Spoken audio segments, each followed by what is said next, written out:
Hello and welcome to episode 97 of Gondor Calls for Ale, a Middle-earth strategy battle games podcast.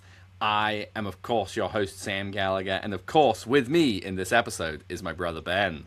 Hello, listeners and viewers. Thank you for joining us today.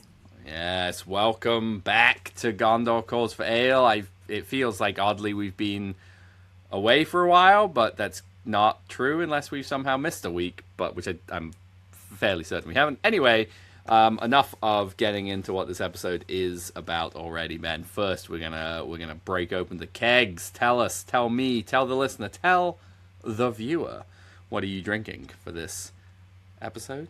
Well, Sam, for this episode 97, that's a lot of numbers, Sam. 97, Yes. pretty high number, pretty big number there. I have myself the Mirrored Mead of Galadriel.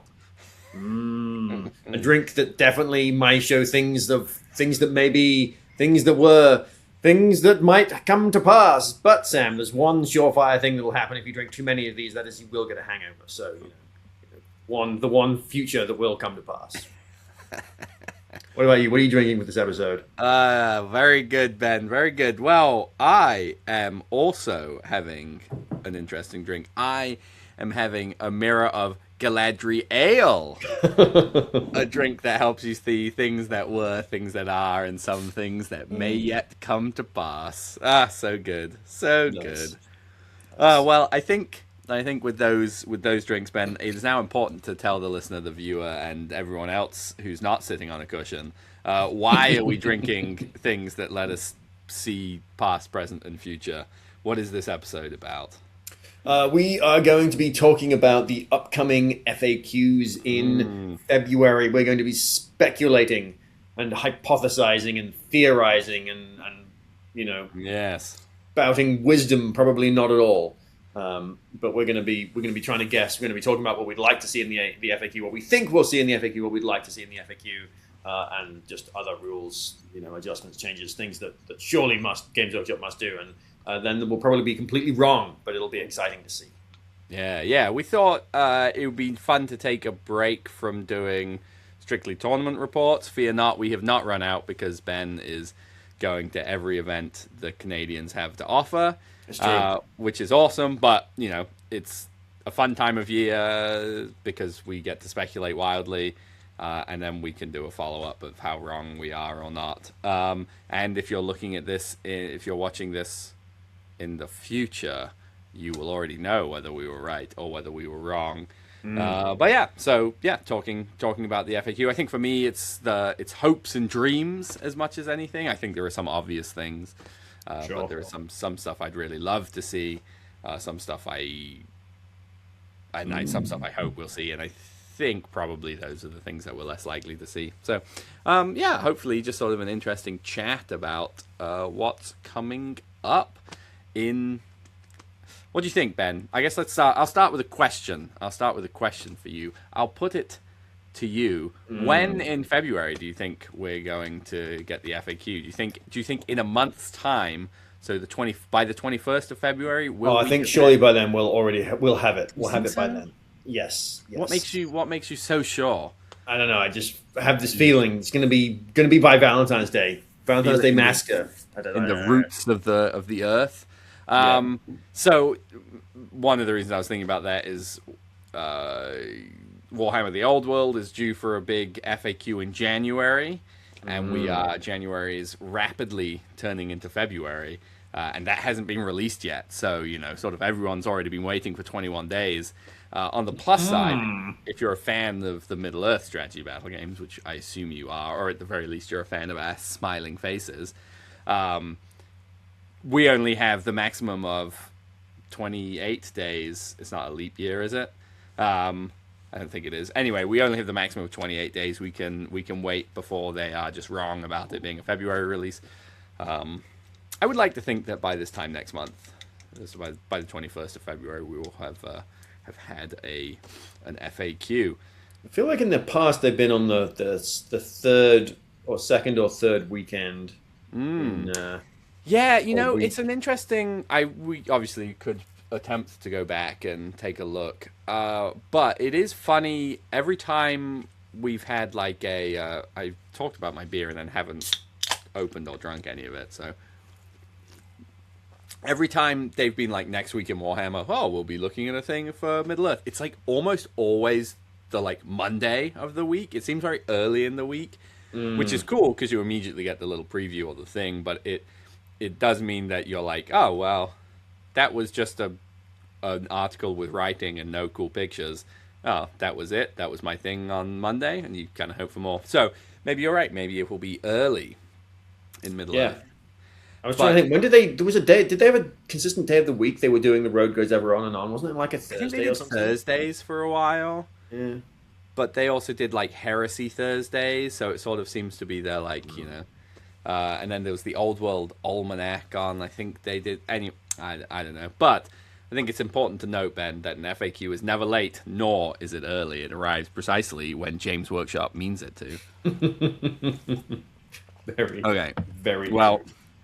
We're getting dangerously close to letting me just talk before we actually get into The what we meat said and we're gonna talk about. potatoes. Yes, indeed. This has got to be another reference in there. The brace of conies. I don't know. Something.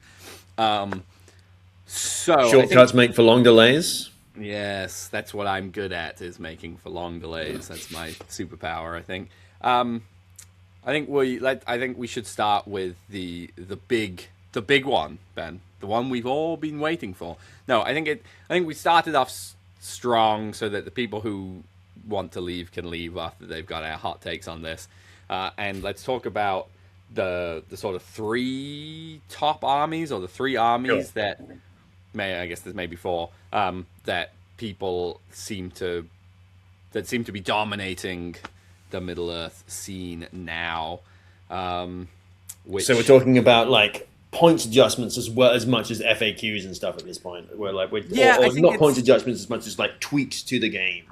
yeah, well, I think it can be either. I think the armies that is worth talking about are the Army of the White Hand seems to be very popular and doing very well. Men of the West also seems to be like way too good, and the Depths of Moria also seem to be very good. So I think here we can sort of break it into what do you have any predictions of what they may do to fix these? Do you have any things that you would do or would like to see, and you know, X other thing? So which one do we want to start? I think the easiest one, if you're gonna hit Men of the West with the Nerf hammer, I think the easiest one to do would be to tie the Fearless effect to a 12-inch bubble from Aragorn. Yeah. Rather than being Battlefield wide if yeah. Aragorn's on the board. 12 inches of Aragorn, you're Fearless. I think it would still be strong. We need to talk about Gwai here in and of himself a little bit separately, possibly from the Men of the West. But that's the thing, right? So I agree. I think that is change number one needs to happen. Is that Fearless? But it needs to be a Fearless bubble, not Battlefield wide. But Men of the West both very good with Gwai here, or with the Gandalf option. You know, so I don't think you could. I think you could make it a 12-inch Battlefield or a 12-inch Fearless bubble, and it would still be a phenomenal army. Yes. And the goal here is not to make it terrible. It just wants to more be on a par with, just maybe not tip of the top, right? We don't want to be like, well, Men of the West is shit now. Get rid of that. Right. What do you think about something about needing to have a percentage of like Warriors of Rohan, which are highly featured in both the book, I believe, and the film, as far as like because the Men of the West lists I've seen are usually like 90 to 100% Warriors of Minas Tirith, like tin cans, because they're so efficient, and then like maybe I want some throwing spears. I don't know. That's not my preference. I think it's kind of the only. Is it the only list you can run? I think it would kind of be a bummer if they did that, to be honest. Partly because I don't think Warriors of Rohan and Warriors of Minas Tirith synergize together particularly well.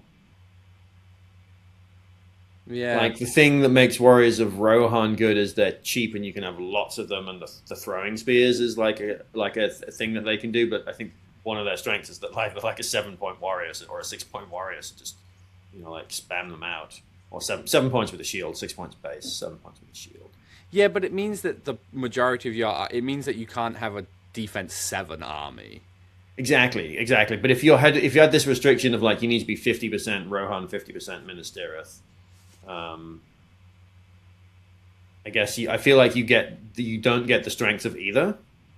Right, and I guess I'm saying like that's the point, right? Is the army is too good? Yeah. You need to do something else without straight up being like, hey, Warriors of Minas Tirith are now a point more expensive, which then affects a bunch of other armies that don't need to be affected. Or without saying like, well, Aragon loses free Endor. I guess he doesn't pay. Endor is just built into his profile. Or saying like Aragon is now 50 points more expensive.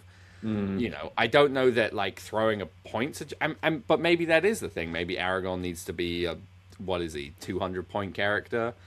Maybe he needs. I think he's 225 and then 250 on the armored horse. Yeah, so maybe he needs to be a 300 point character. I mean, because that's the thing. That's sort of like you look at that army and you're like, all right, I would be fine if I get an extra 50 points on top of what you're playing with, like my army of Gundabad or my X other army. I mean, even like something shit like Army of Edoras, you're like 50 points is not going to be enough to comfortably take on Men of the West. No, that's true. But it will help, But it feels bad to be like, hey, Aragon, the thing you have to take in this army is now more expensive. Because I think fiefdoms have the Gondor keyword. Could you just break it down into Gondor and Rohan and still easily get fiefdoms under the Gondor umbrella if you wanted to have fiefdoms in your Men of the West army?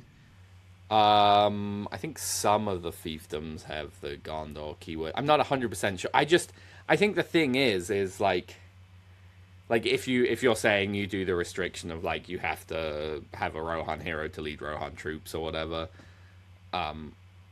I just think nobody takes those, So the other thing would be to like tax the shit out of the army, and I think this probably makes the army like unplayable, is you have to have a Gondor and a Rohan hero for Men of the West, Yeah. But yeah, it's a tough one because I think it is. Maybe I'm wrong. Maybe I think without the fearless bubble, it's not as like that. That takes a lot from it. And then if on top of that, I think all right, Gwahir should just be 50 points more. Yeah, at a minimum. Yeah, he should be at least just a 200-point hero on his own. But so many people are doing. I mean, you look at Matt's list that won Adepticon. It was Gandalf and Aragorn.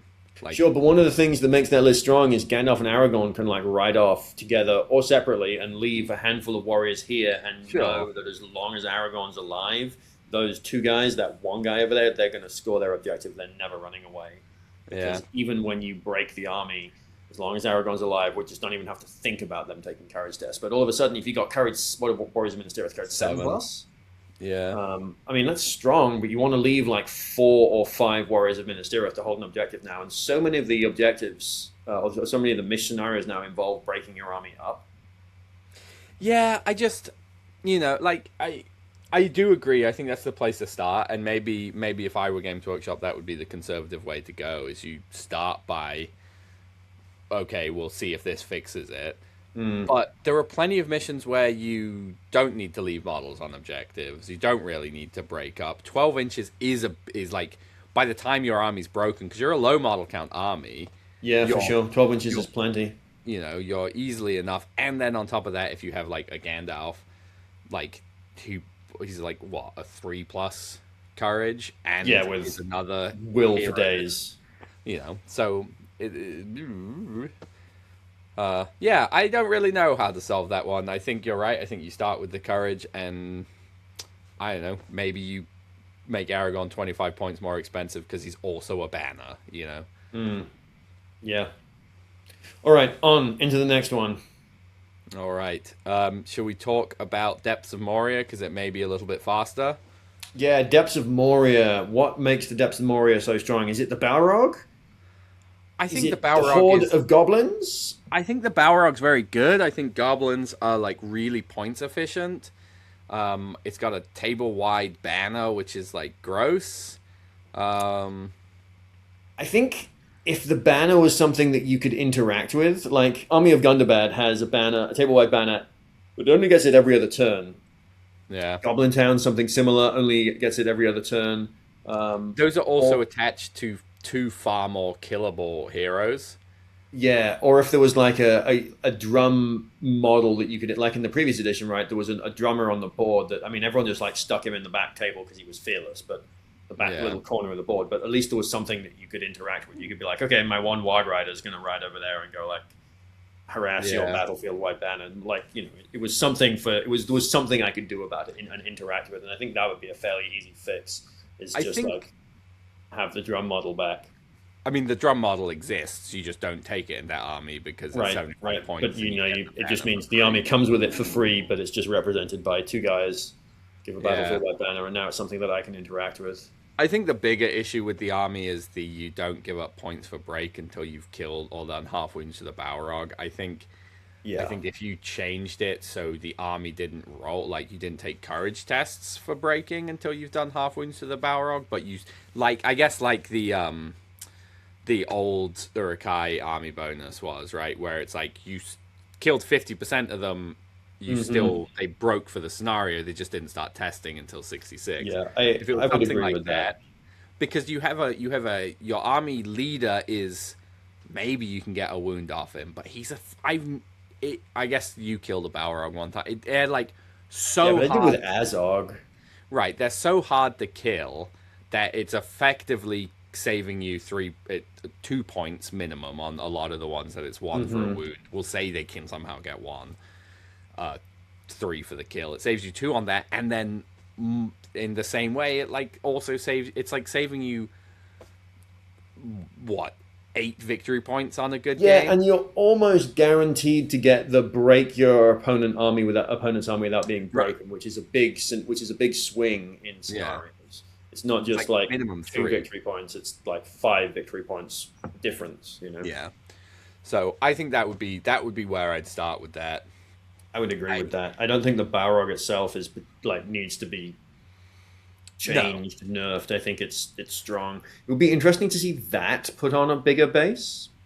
It's the Yeah. wrong model for it, but if we got a sweet new Balrog model and they put that on an 80 mil base, Yeah. that Yeah. would be pretty interesting.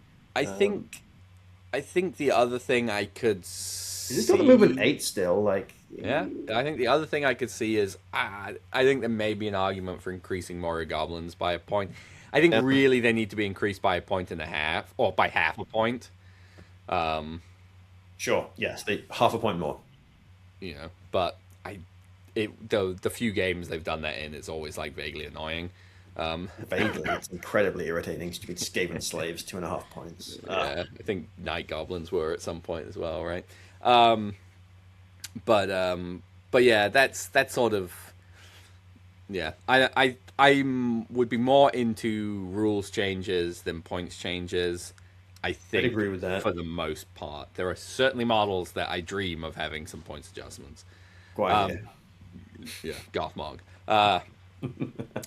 So Depths of Moria is hard. I've never played it. I haven't played against it. You've played against it a couple times, so this is more hearsay based on what it's like.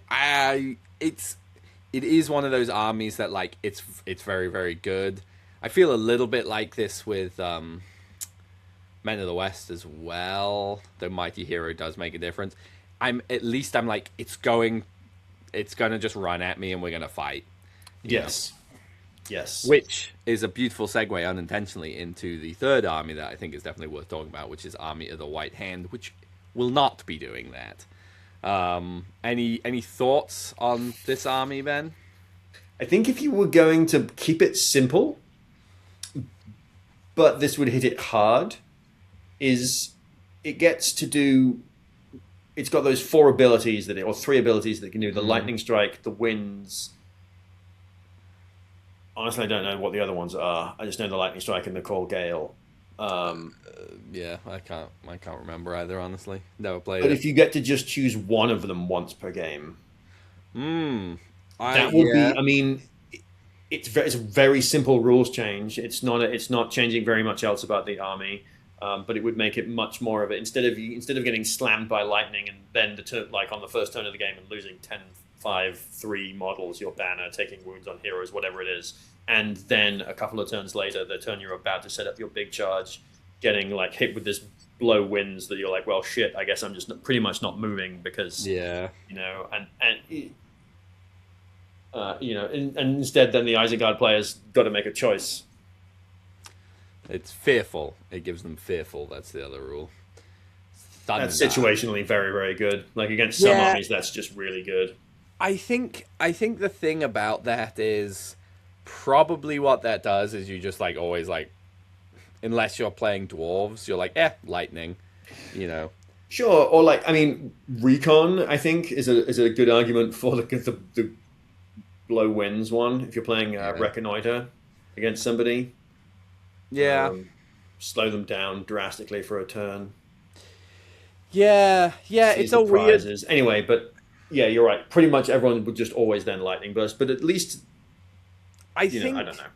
I think the thing is about this army is it sort of seems to be, well, I think the playstyle it just creates a really unfun playstyle because people just take like a million hill tribesmen with bows and like back away and shoot you while you run forwards, and then you're like, you're close, summon Gale. Now you're not.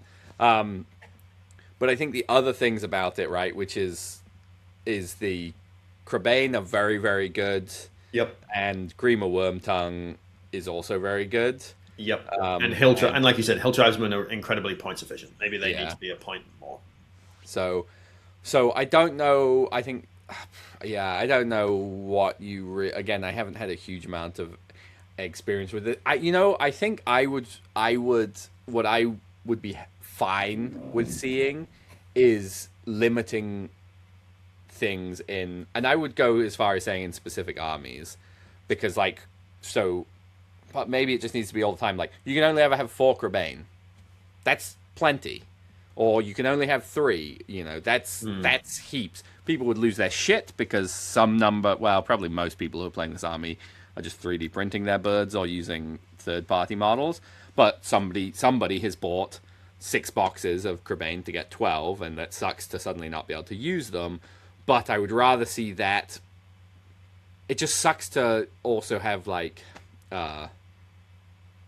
have other, like a couple of Crebain or like 5 Crebain in the besieges of the Hornburg. I'm not sure it's broken. Yeah. You could make Crebain 3 wounds. That would make them. Because the other thing in this list is Saruman can draw line of sight through them. That's cool. It's cool. It's fun. It's thematic. Oh, we're back. Sorry, a little bit of technical difficulties there. Hopefully we can sort of smoothly pick up from where we are. Clearly not. I don't know. I think to summarize how I feel, Army of the White Hand is again, I think they were all kind of hard to, like, what do you do without... I think it's the hardest one to fix because it's good because of its component parts. It's good because it's got a lot of things that are a little bit good. Yeah. There's no one part of it that's like amazing. Yeah. It's got a lot of things that are like a little bit good, and all of those sort of add up to make it very good.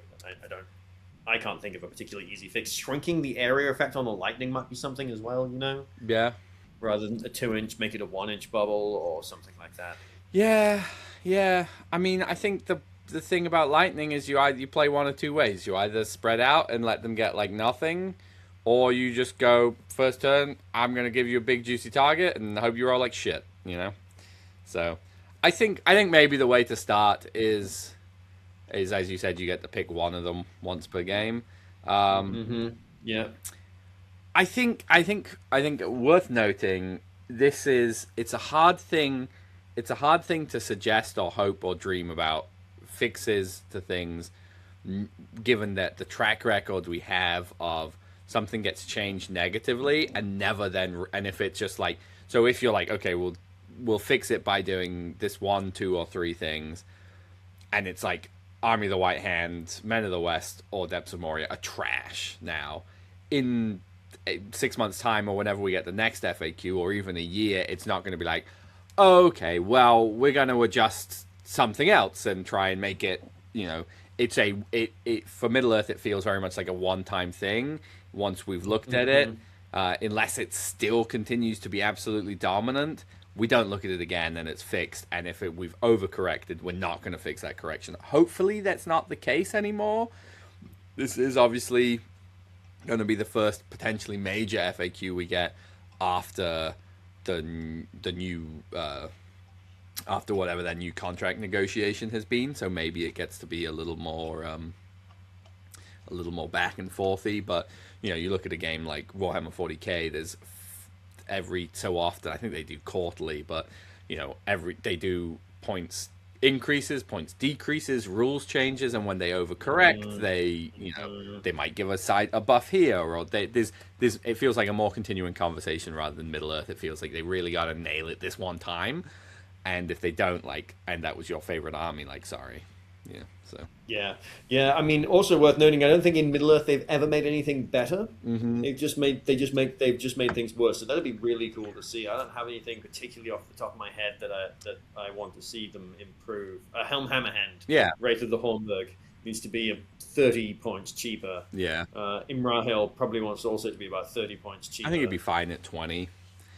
Sure, yeah, I think that's a good thing to sort of move into now, right? Is maybe we can talk about some specific individual models that we think need a change one way or the other. I think as you said, it's worth noting that nothing has ever been improved, and that is a dream I have for this FAQ. I don't think it'll happen, but I really hope that they reduce some things and increase other things, and that's how we get a balancing. It's not strictly like if you're good, you get knocked down. Yeah, I mean, worth mentioning, we may not even get a balancing. It'd be nice if we did, but it's entirely possible that we get nothing. Yeah. We haven't really said that yet. There is nothing, no guarantee. We are getting an FAQ. There's no guarantee that there's going to be much of a balancing. Yeah, no, that's definitely true. But if there were, Ben, you've mentioned Helm and Imrahil. You'd like to see some points deductions there. I would agree with that. I think one of the other models I would love to see get something is Sauron. I think he either needs to be 100 points cheaper, or he needs 2 special rules. Something, just a little something for the Dark Lord. Give him Mighty Hero. That'd be terrifying. Mighty Hero, but he can't use, change the One Ring rule to where he can only use might from his store or something. So, because otherwise at the end of the game you're just he's never going to die. He's just invincible now. But yeah, because it's an army that's always really low on might, and having that would really help. I still think even with that, he's gonna struggle to make his points back. I'd like to see Gothmog get a little bit cheaper. Yes, I would love Gothmog to be 90 points. I think 90 points or get 3 attacks is fair. Yeah. Even then, I think give him an attack and reduce his points by 10. He's not. Yeah. I think that whole army needs help. Honestly, it feels functionally the same as it was. Obviously, Morannon's got a bit better, but Gothmog got so much worse. It'd be nice to see Mordor trolls go to intelligence 6+ or something cool like that. Maybe not 6, but at least if they were intelligence 6+, you'd be taking them. Oh, absolutely! But for 90 points, they're super cheap. They're cheap monsters for. They are, but they're what, intelligence 8+ right now? Yeah, something like that. And then 90 points is enough that you're taking 2 of them is kind of getting to be a big ask.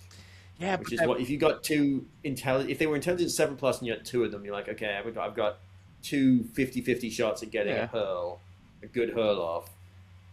And they're on big bases. I'd like to see them intelligence 6+. Sure, yeah. I mean, I'd be fine with that. Or I don't know what the what the math would do, but give them like a re-roll on the intelligence test for the hurl or something, because they throw a couple of Warriors of Minas Tirith in the movie. There's my justification.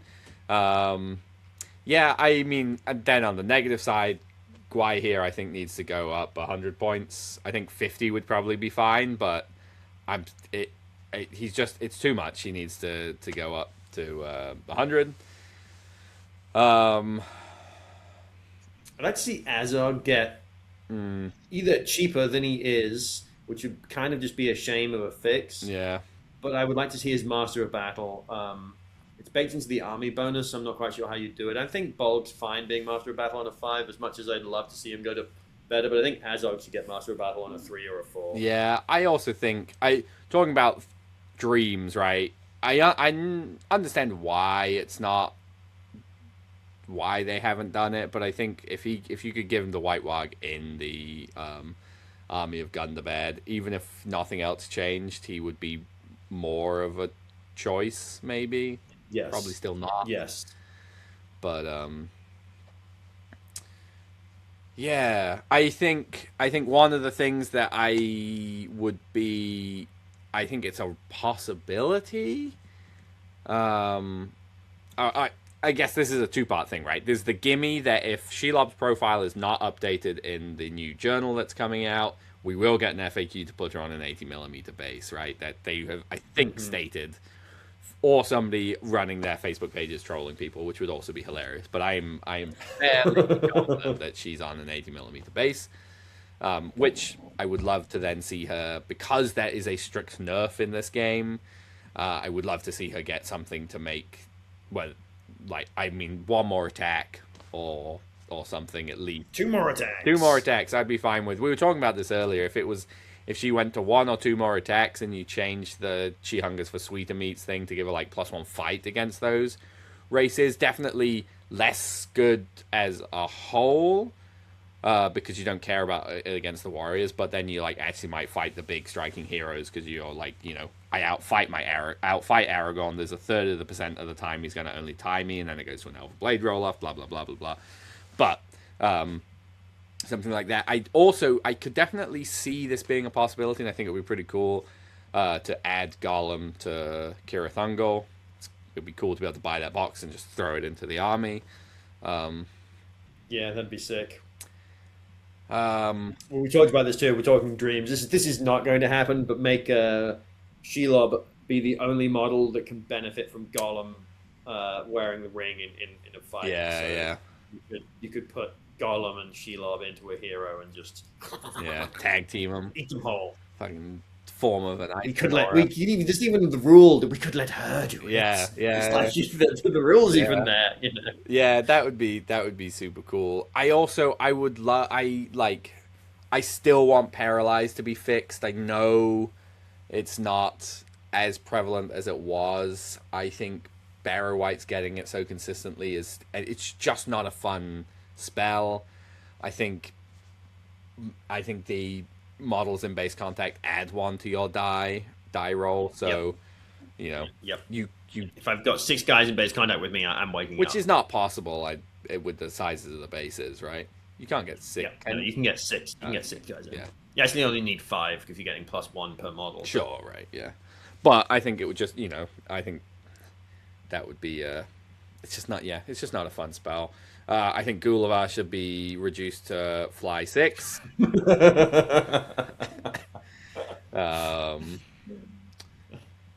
I would love to see the generic wraiths be a little bit better.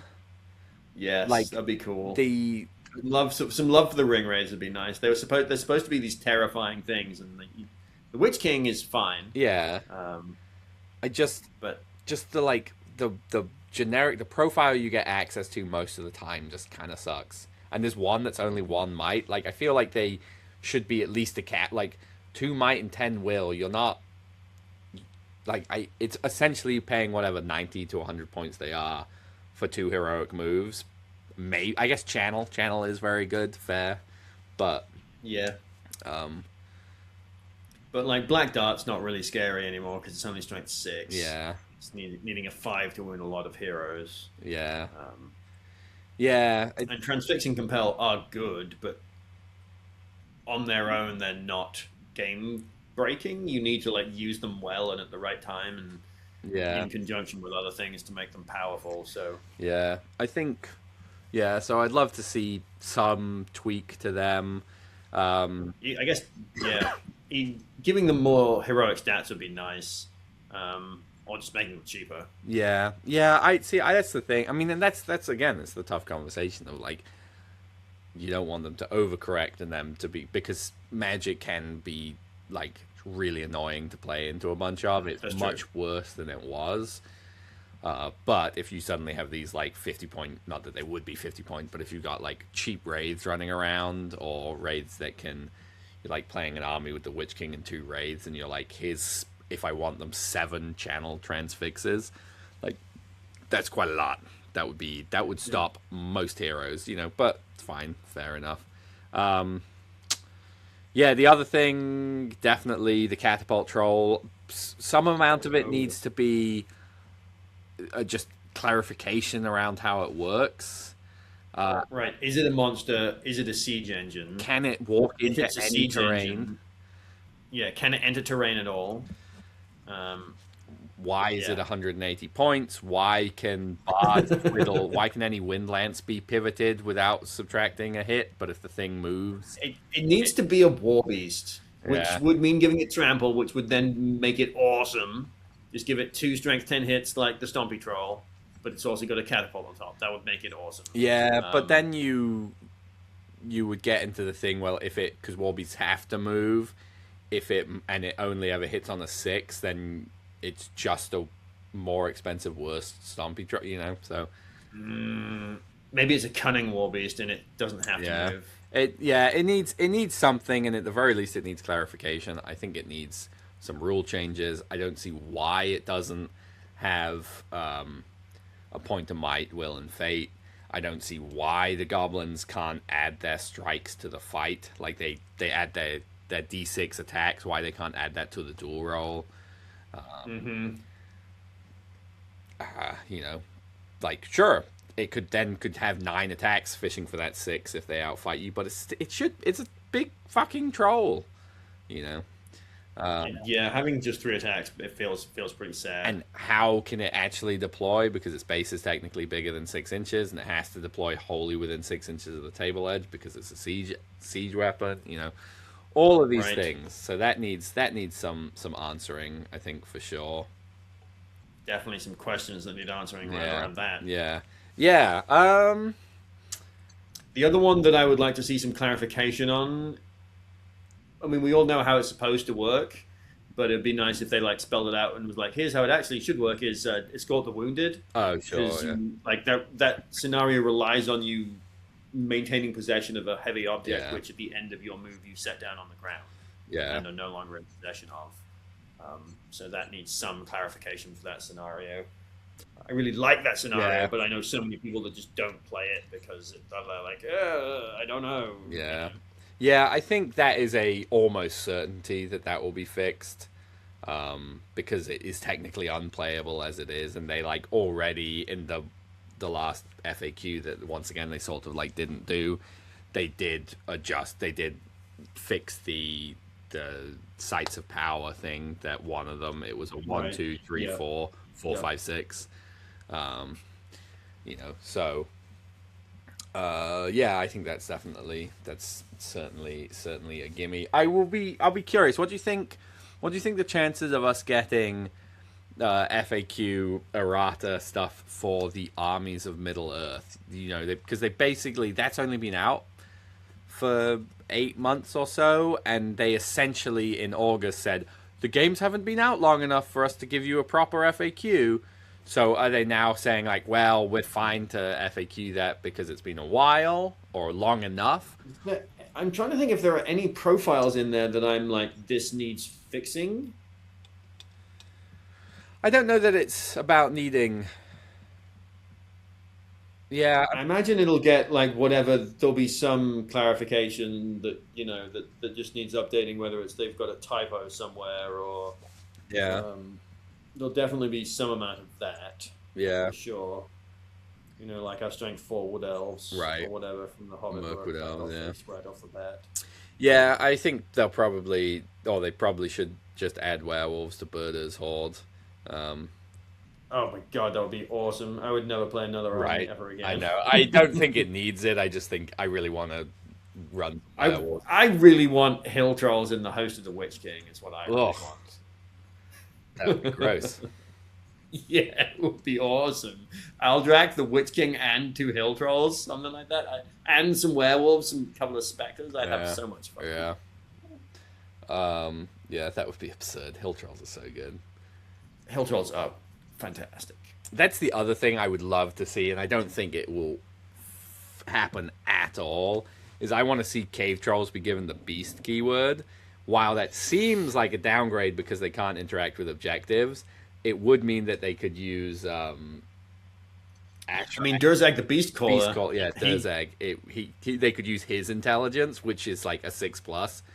So they would actually be good at hurling, and they would be. I want a reason to play a bunch of cave trolls. That would be They're hilarious. iconic, Ben. They have. I mean, his Fury spell or Enraged Beast spell is currently range self. That needs. I think. Or did that already get FAQ? Did that not get changed?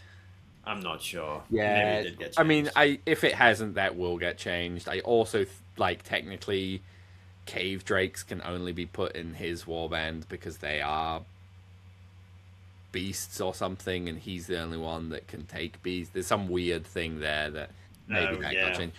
I think that's another important model to talk about is, in fact, Ben, the dragon. The breathe fire on the dragon, I think, is... yeah, it'd be nice to see that get a little something. Yes, it needs something.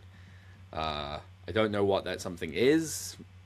Shrink the splash damage, make it not instant kill on the splash damage. For sure.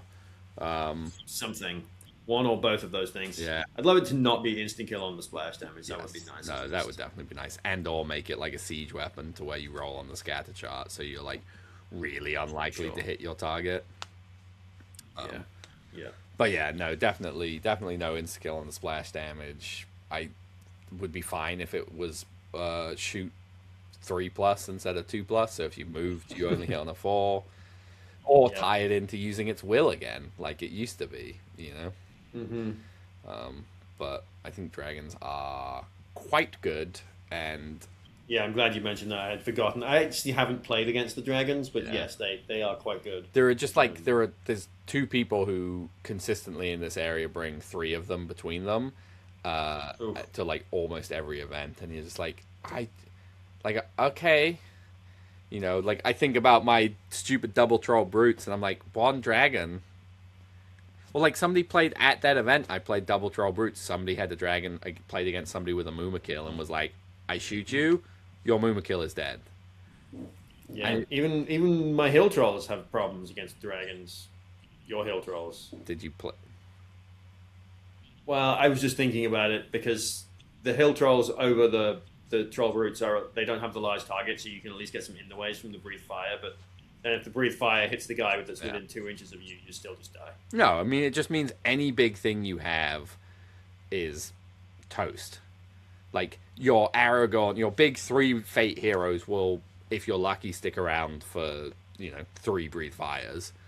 But if you're the dragon player, it's easy, especially because you're probably taking flight and breathe fire, and it's just easy enough to be like, I'm away. Or you're like, oh, yeah, you had to use a point of might to call a move because you didn't want me to back away, and then you had to charge me, and like, I'm still a dragon in combat, Mm-hmm. Yeah, I mean, and then there's probably some other stuff, like, I think Dale probably needs it shouldn't get the +1 to wound for the deployment zone and the wind lance, I could see a little bit of a tweak there. Some minor stuff. I think I'm sure there's some big gaping obvious thing that we've just entirely missed. Yeah, because neither of us have played it or played against it or something. There's got to be something that we've missed for sure. We did warn you not to come here for wisdom. Yes. Yeah. All right. Well, I think we're probably getting close to winding up, unless there's anything you can think of, Ben. Doubles generals. This is one that could use some Mm, clarifications. In a doubles army, if you have two generals, do they both get the army bonus general benefit? yeah, Like if you've yeah, got Bolg and Azog, are they both getting Master of Battle? If you've got two dragon generals, do they both get three yeah, upgrades? yeah. That's certainly a good question. Um, yeah, I think the other. Do you have? Is there anything that you're like selfishly you're just like I really want. I don't necessarily know that it needs it, but like I would love to see.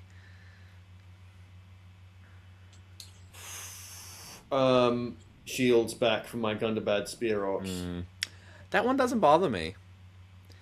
It doesn't bother me too much because it's really nice to have a 10-point troop. Yeah, yeah. um, It's but just being able to have your whole army D6, I think, yeah. is just. I having played now with the spears as D5, I probably wouldn't have all of the spears have shields. But I would have more. I Yeah. would have. I would have some I shields. think it's an army that you run low on models like fairly frequently anyway, and in some ways across the army, like have 10 dudes with spears nets you another. Hell, dropping a model to put 10 shields, I'm like probably wouldn't. Um, Yeah. I would love to see that army get the general gets an additional 6 slots to its warband because that's the hardest thing about writing those lists is, you're like I want to take some big stuff, but I can't really take the big stuff and get decent numbers a lot of the time Yeah. because I run out of warband slots. They need a captain of valor. They need an orc king profile who's a hero of valor. Yeah, I mean, I think you could solve it by, like I said, make Azog be able to have 24 models, make Bolg be able to have, Yeah. 21 or whatever Yeah. it is. I thought of another one that I want, Sam, which is more throwing spears for Rohan. Yes. Let's have 50% throwing spears for Rohan, please. I would like to be able to run a shield wall where every single one of my guys in front has a guy with a spear behind him. Yeah, for sure. I'd love to see both versions of Helm get something. Helm Wraith to Hornburg needs to be 30 or so points cheaper at least. Even 150 is like rough in that army list. Or I don't know, let him be able to lead troops or something. He needs something. And I even think King of Rohan. I wish I get it. Losing Mighty Hero and Free Heroic Comes, like I get it. He was absurd. I think he Maybe legendary hero though, the Aeol the Young one on a 4+, he keeps the might. Yeah, or I think if he just got a free heroic combat every turn, not tied to him needing to charge, I think it's totally reasonable. It's a thing that many of their other heroes have. Well, maybe not many anymore, but a fair number have, and that would be still pretty good. You can't just like, oh look, one model charged you. Do you want your big expensive hero only killing one model, or do you want to use the point of might from your store that's like actually pretty, necessary to keep now, Yeah, for sure. Yeah, I don't know. I don't know what else, if there's anything else that like outside of some of the stuff that I'd love to see, that I don't think we will get because of why they changed them, like losing mounts and shields on a bunch of models because those models don't exist. But like, I'd love to be able to take a mounted orc captain on Warg again. Yes, yeah, that'd be nice. I'd like, Same for Gondor. right? Captain and Minister on horse. Yeah. I'd like to see.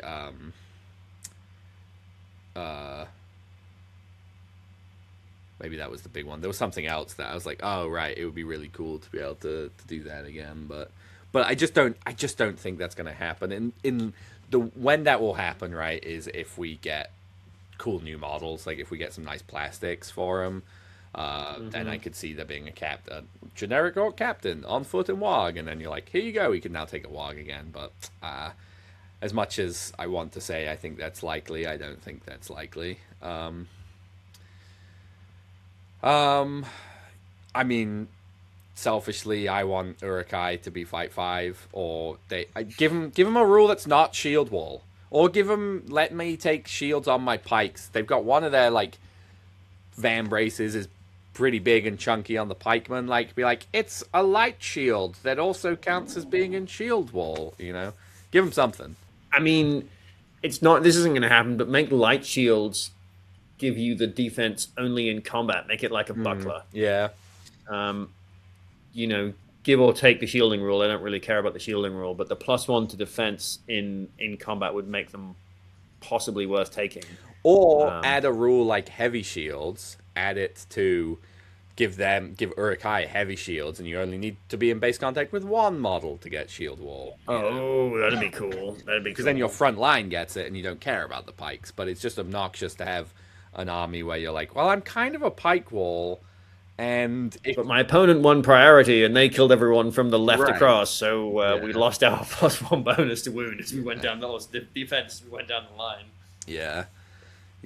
So that's a pretty selfish one, because I, you know, outside of the couple games we've filmed with them, I like have not played Isengard, which I loved playing because it just is, you know, like it just feels that it feels like they were already at a premium cost. You were already paying for the army being fight 4. And it was like, oh, fight 4, no troops to fight 4. But then by that point, it's like, oh, every troop's fight 4. And now even more troops to fight 4, and they're the same points cost, you know? Like, strength 4 is good, sure, but... You've got enough berserkers to do berserker spam now, Sam. That is Just true. saying. That is true. But, like, I like the tin cans. Like, I'd love to play Assault on Helm's Deep and it be, like, a real army and not just be like, hey, look, you know...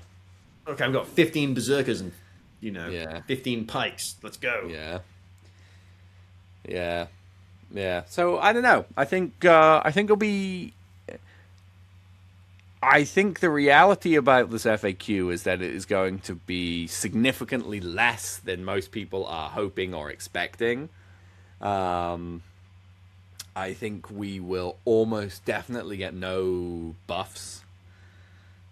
Prove me wrong, James Workshop. Prove me wrong. But So what you're saying, Sam, is that we'll be less than half the FAQ that we want, but more than twice the FAQ that we deserve. yes, something like that. Yeah. So I think we'll get clarifications. I think we'll get some nerfs to the like big scary stuff, and the only one that I could see, the only one that I could see being a quote buff that feels like it really is possible is them adding Gollum to Cirith Ungol.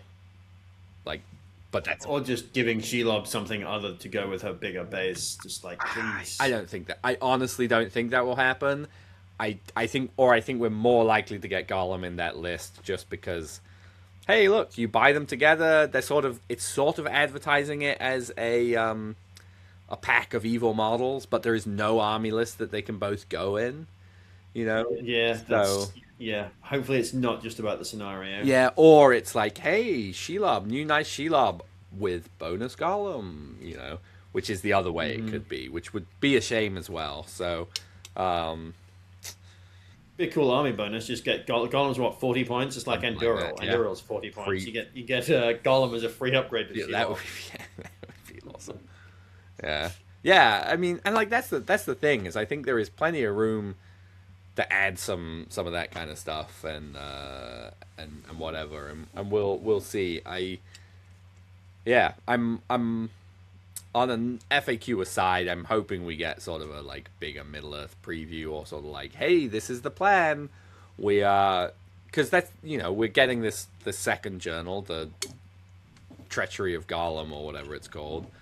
But we have no concept of whether we're like, that's it, these are the only kind of books we're getting now, or whether it's like, don't worry, sometime next year, the plan is to once every other year or once a year you'll get a full book with some new profiles and some new army lists, and throughout the time we're going to keep releasing these little 30-page things. Yeah, just be nice to have a roadmap for Middle Earth, right? Yeah. They do it for their other games. Be nice to have a bit of a roadmap. Yeah. So Are we ever going to get more Plastic Warriors? Probably not. probably not, but we can dream, Ben. Dream. We can dream. Or if that's the case, then like let's spin through this edition pretty fast, so the next army box or the next 2-player starter box with nice new plastics will come out. It will be interesting to see because there's been a rumor or I think maybe it's now official, but they're like, I believe they are done with resin. They are no longer they're not going to produce any new models in resin. So, which is partially why a lot of people were like, oh, it took a weirdly long time for like the Leaf Hera or Leaf Olwyn and Freyalaf to come out, and why Theodred was like a random, just like bonus release, and so sort of why there has been so much disconnect is that they were like, these all need to be plastic now. You were planning to do them in resin, which is quicker or easier to produce, and now they've got to be plastic. So maybe we were supposed to get resin riders of Rohan, and they're being redone in plastic. And then they were like, nope, sorry lads, no master kit, Forge Worlds, whatever, blah blah blah riders. So we shall see. Well, Ben, is there anything else you want to add, or can we put a pin in this Predicty episode and check back in, hopefully in not too many episodes, maybe. Yeah, Sam, I think we can cast the cloth over the Palantir, pour the water out of the mirror. Yeah, that's me drinking from a big swig from Galadriel's mirror. Delicious. All right, well, hopefully you've enjoyed this episode. I'm going to say it now. If you have, check out our Patreon. There's a link in the description of wherever you're listening to this episode. There are bonus content-y things. We'll send you some dice, and you'll support us doing these rambly episodes and our battle reports. If you're listening to us and haven't checked out our YouTube, please do that. This is the perfect time to do all of this, like right on the back end where everyone is switched off. So for your reward for being a faithful listener, you can go help us out. There we go, as I'm coughing my way through the outro. Thank you for listening. Thank you for watching. And we will be back in 2 short weeks with another episode.